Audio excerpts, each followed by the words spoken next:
ज़ुबिल्लाहिमिनश्शैतानिर्रजीम बिस्मिल्लाहिर्रहमानिर्रहीम अस्सलामु अलैकुम वरहमतुल्लाहि वबरकातुहू। इस्लामिक वर्ल्ड में खुश आमदीद कहती हूँ। जुम्मा का दिन सूरह काफ पढ़ना और इसकी फ़जीलत। सही बुखारी में इसके जो है 5 फ़ज़ाइल बयान हुए हैं।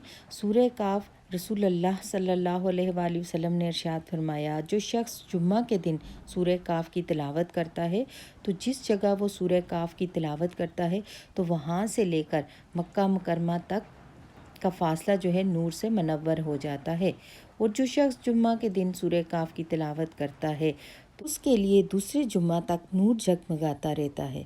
सुभान अल्लाह। रसूलुल्लाह सल्लल्लाहु अलैहि वसल्लम ने इरशाद फरमाया, जो शख्स जुम्मा के दिन सूरह काफ को ऐसे ही पढ़े जैसे कि वो उतारी गई है, यानी तजवीद के साथ अच्छे अंदाज में, फिर दजाल को पाले तो इस पर दजाल मुसल्लत नहीं होगा।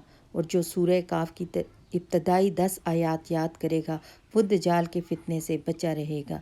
हजूर सल्लल्लाहु अलैहि वसल्लम ने फरमाया, और शख्स सूरह काफ की आखिरी 10 आयात याद करेगा फिर दजाल निकल आए तो दजाल इस पर गलबा नहीं पा सकेगा, यानी इस पर गालिब नहीं आ सकेगा।